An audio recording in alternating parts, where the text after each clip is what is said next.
नमस्कार दोस्तों, स्वागत है एक बार फिर से हमारे यूट्यूब चैनल EduTech 2.0 में। और इस वीडियो में हम लोग बात करेंगे इनसाइड की टेस्ट सीरीज़ के बारे में। देखिए, मैं अपना प्लान पहले ही आपको मैं बता दूं, हर एक वीडियो में अपना प्लान बताऊंगा। चाहे तो आप स्किप कर सकते हो, चाहे तो आप सुन सकते हैं। यहाँ पर मेरा प्लान होगा 50 सेट यानी लगभग 5000 क्वेश्चन को कवर करने का। और मैं आपको 100% श्योरिटी देता हूँ, इन टेस्टों को करने के बाद और आप एनालाइज करने के बाद आपके प्रीलिम्स में अच्छे स्कोर होने वाले हैं। क्योंकि लगभग हर एक टॉपर यही रिकमेंड करता है कि आप पढ़ो, चाहे जितना पढ़ लो, पर जब तक आप टेस्ट नहीं लगाओगे आप उसको आइडेंटिफाई नहीं कर पाओगे क्या इसमें सही है क्या गलत। मेंस के लिए अलग चीज़ हो सकती है, मेंस में आपको बहुत पढ़ना पड़ेगा, पढ़ना तो प्रीलिम्स में भी पढ़ेगा, पर आपकी स्टडी और प्लान सब कुछ डिफर होती है।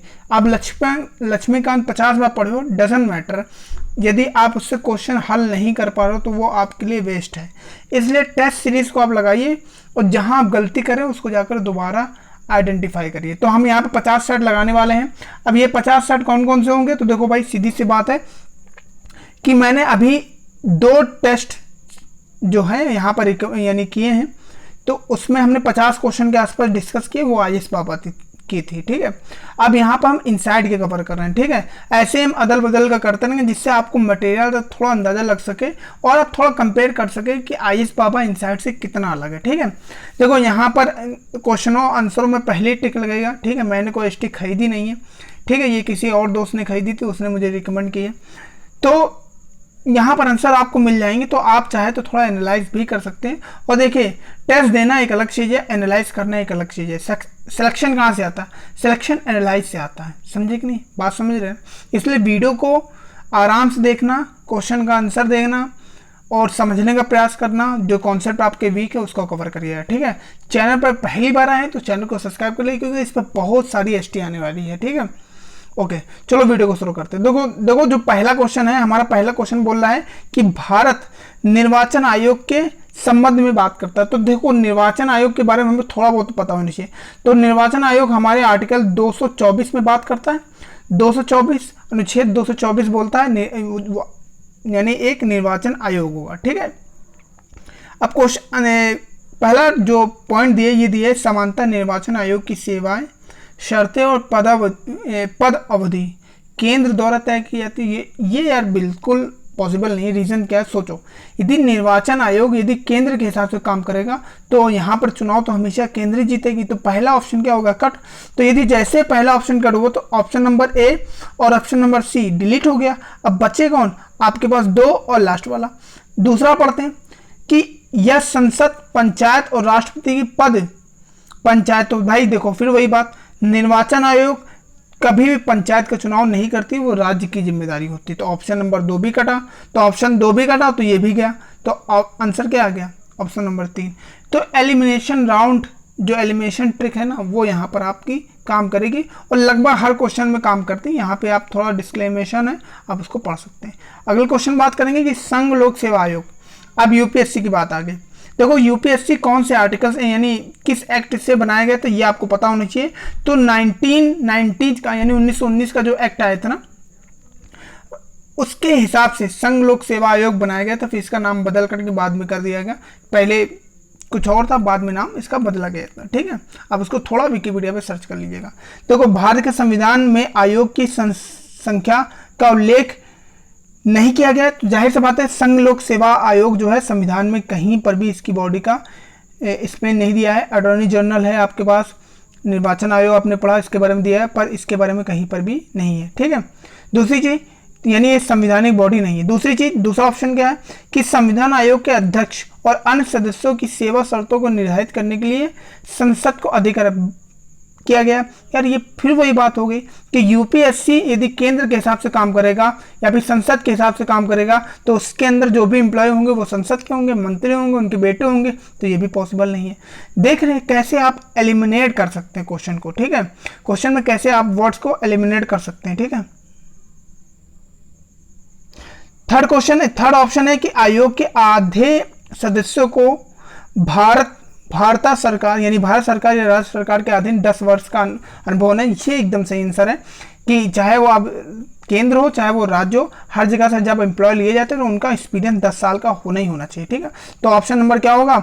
ऑप्शन नंबर इसका बी हो जाएगा राइट आंसर। देखो आंसर ठीक है, इसलिए मैं एक्सप्लेन ज़्यादा कर रहा हूँ। ठीक है, जहाँ एक्सप्लेन का मिलेगा मौका वहाँ मैं एक्सप्लेन करूँगा। फिर वित्त आयोग एक के संदर्भ में बताना, तो वित्त आयोग कौन से आर्टिकल में है? सबसे पहली चीज तो आपको आर्टिकल पता होना चाहिए। तो आर्टिकल क्या होता है? 280।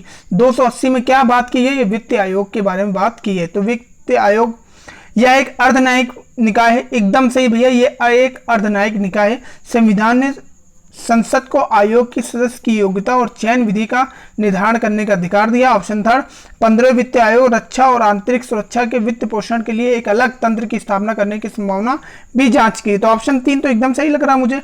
ऑप्शन तीनों क्या है सही? तो पहला सही, दूसरा सही और तीसरा भी सही। दूसरा पॉइंट थोड़ा देखेंगे, संविधान में जो संविधान ने संसद को आयोग के सदस्य की योग्यता और चयन विधि का निर्धारण करने का अधिकार दिया। तो ये बात एकदम सही है कि वित्त आयोग में जो भी मंत्री भी होता है वो संसद के ही हिसाब से लिए जाते हैं, लोकसभा राज्यसभा दोनों से। ठीक है, यानी दोनों का भार होता है। नेक्स्ट क्वेश्चन की निम्नलिखित कथनों पर विचार करो। एक सेवा मतदाता किसी भी व्यक्ति को, चाहे वो कहीं का निवासी हो, अपने प्रतिनिधित्व के रूप में अपने लिए निर्धारित मतदान केंद्र पर मतदान करने की नियुक्त कर सकते हैं। मतदान कर सकता है या भी नियुक्त कर सकते, ये पॉसिबल ही नहीं है। जहां क्या हो वहीं रहोगे। पहली चीज, पहला ऑप्शन गलत हो गया। तो जैसे पहला ऑप्शन गलत हो तो 3 ऑप्शन तो ऐसे कट गए। अब बचा ऑप्शन नंबर बी, वही क्या होगा आपका आंसर। बस आइडेंटिफाई करिए कि भैया सेवा मतदाता की सुविधा, यानी जो बैलेट पेपर वाला होता है ना, कुछ जो यानी कोई बाहर व्यक्ति है तो वो पोस्टल बैलेट वाला जो हिसाब है, ये उसी के बारे में बात हो रहा है कि केवल पुरुष सेवा मतदाता की पत्नी यदि है उसके साथ तो वो दे सकती है। यदि पत्नी का पति है और पत्नी सेवा में हो और वो देना चाहे तो वो नहीं कर सकता। ठीक है, केवल पत्नी के लिए अधिकार है, पति के लिए नहीं है। ठीक है, थोड़ा आप उसको अपने व्यू में समझ लीजिएगा। क्वेश्चन नंबर 5 बोलता है संघ लोक सेवा आयोग के पहला ऑप्शन बोल रहा है कि अध्यक्ष और सदस्यों के वेतन भत्ते व पेंशन सहित सभी खर्चे संसद के मतदान के अधीन। यह पॉसिबल ही नहीं हो सकता।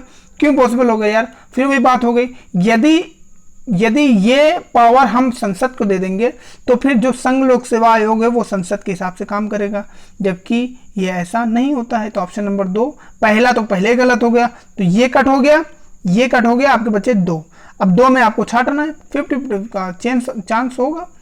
दूसरा ऑप्शन बोलता अध्यक्ष या सदस्य की सेवा की शर्तों में उनकी नियुक्ति के बाद अलाभकारी परिवर्तन नहीं किया। हाँ, जाहिर सी बात है, यदि आप एक बार नियुक्त हो गए तो उसके पेमेंट को नहीं कम कर सकते, उसकी एज जो है उसको नहीं कम कर सकते, यानी जितने समय के लिए उसको रखा गया वो तो उतनी ही सेवा दे के जाएगा। तो ऑप्शन नंबर 2 एकदम सही है। तो ऑप्शन 3 भी कट हो गया। तो हमारा ऑप्शन क्या होगा? ऑप्शन नंबर बी इसका राइट आंसर होगा। ऐसे आप एलिमिनेट करके कर सकते हैं। देखो थोड़ा आपको लग रहा होगा मैं हेजिटेशन, हाँ भाई हेजिटेशन है, यूपीएससी की टेस्ट सीरीज है तो थोड़ा प्रॉब्लम हो सकती है, आप इसको एडजस्ट करिएगा। ठीक है, बस मैं ये क्यों कर रहा हूँ कि शायद आपको अंदाज़ा लग पाए, तरह तरह के एसटी देने से आपको बहुत ज़्यादा बेनिफिट होगा। वित्त आयोग के बारे में फिर से बात करेंगे। वित्त आयोग द्वारा दी गई सिफारिश सरकार के लिए बाध्यकारी होती है, क्या ये पॉसिबल है? दूसरा बोल रहा है वित्त आयोग अपनी रिपोर्ट केंद्रीय वित्त मंत्री को सौंपता है। ऑप्शन नंबर 2 तो मैंने पूरी तरह से गलत कर दिया। रीजन क्या है? ये जो अपनी रिपोर्ट होती है वो राष्ट्रपति को सौंपता है और राष्ट्रपति जो होते हैं वो उस रिपोर्ट को पटल पर रखते हैं संसद के। ठीक है, तो ऑप्शन नंबर 2 एकदम कट हो गया। तो ऑप्शन 2 गया, ऑप्शन 1 और 3। तो फिर वही बात है कि वित्त आयोग जो है सरकार की सिफारिश के लिए बाध्यकारी बिल्कुल नहीं है। अब जब हम जो रिपोर्ट है वो राष्ट्रपति को दी जा रही है तो उसमें संसद की यानी सरकार की कहाँ यानी बात हो गई। ठीक है, तो ये भी आप वही ऑप्शन नंबर 2 से ही एलिमिनेट कर सकते थे। ठीक है, चलो नेक्स्ट क्वेश्चन बात करेंगे। क्वेश्चन नंबर 7, राज्य लोक सेवा आयोग की बात करेंगे। अब जो स्टेट में पब्लिक सर्विस कमीशन होती है उसके बारे में। आयोग के अध्यक्ष और सदस्य 5 वर्ष की अवधि के लिए, देखो यहीं पर आप तुरंत पकड़ लो, यदि आपने थोड़ा बहुत भी पढ़ा है ना यार तो यहीं पर आप पकड़ लोगे। यह 5 साल नहीं होता भैया, बिल्कुल गलत है। 5 साल बिल्कुल नहीं होता, शायद 6 साल होता है। ठीक है, इसलिए ऑप्शन नंबर 1 पहले गलत हो गया। राज्य लोक सेवा आयोग के अध्यक्ष और सदस्य को संबंधित राज्य के राज्यपाल द्वारा हटाया जा सकता है, बिल्कुल नहीं हटाया जा सकता भैया, ये राष्ट्रपति ही के पास ये अधिकार होता है कि वो उसको हटा सकता है। तो ऑप्शन नंबर 1 और 2 दोनों ही गलत है। यहाँ पर आप थोड़ा सा यानी एक्सप्लेन आप पढ़ सकते हैं। क्वेश्चन नंबर 8 देखेंगे, भारत में चुनाव लड़ने के संबंध में निम्नलिखित कथनों पर विचार करेंगे। तो कौन कौन चुनाव लड़ सकते? यदि कोई व्यक्ति भारत के किसी भी निर्वाचन क्षेत्र में मतदाता के रूप में पंजीकृत नहीं है तो वो चुनाव लड़, ये तो ऑप्शन एकदम ही गलत है, हो ही नहीं सकता, ये तो जेन्युइन है। यदि कोई व्यक्ति दिल्ली में पंजीकृत मतदाता है तो वह देश के किसी भी, बिल्कुल नहीं, पॉसिबल ही नहीं। जेल में कैदी चुनाव में मतदान दे सकता, जो कैदी जेल में होते हैं वो मतदान नहीं कर सकते। तो ऑप्शन तीनों ही क्या है हमारे, गलत है। फिर इसके बाद बात करेंगे क्वेश्चन नंबर 9। क्वेश्चन नंबर बोलता है 9, भैया देखो ये बहुत बढ़िया क्वेश्चन है, ये क्वेश्चन मुझे कहीं नहीं मिला, मैंने पढ़ा नहीं इसके बारे में, मगर इसीलिए मैं कह रहा था ना कि आप जब टेस्ट सीरीज देते हैं ना यार, इंद्रियां पूरी खुल जाती हैं। संयुक्त राज्य लोक सेवा, सही बताओ जेन्युइन तो मुझे पता ही नहीं था कि संयुक्त राज्य लोक सेवा आयोग भी कुछ होता है, एक संवैधानिक निकाय है। दूसरा बोल रहा है कि भारत सरकार अधिनियम 1919 द्वारा संयुक्त लोक सेवा आयोग का गठन किया गया था। तीसरा, संयुक्त लोक सेवा आयोग वार्षिक प्रगति रिपोर्ट संबंधित राज्यपाल को सौंपती। तो ऑप्शन नंबर 3 तो मैं एकदम सही कर सकता हूँ कि भाई जितने भी संघ लोक सेवा आयोग के यानी जो भी कार्य करता है वो अपनी रिपोर्ट राज्यपाल को सौंपते हैं या फिर अध्यक्ष राज्यपाल को सौंपता है, ये ऑप्शन सही है। फिर ये बात है कि आर्टिकल यानी जो एक्ट आया था 1919 वाला, उसमें कहीं पर भी संयुक्त राज्य नहीं मैंने पढ़ा है और ये एकदम गलत है, ठीक है।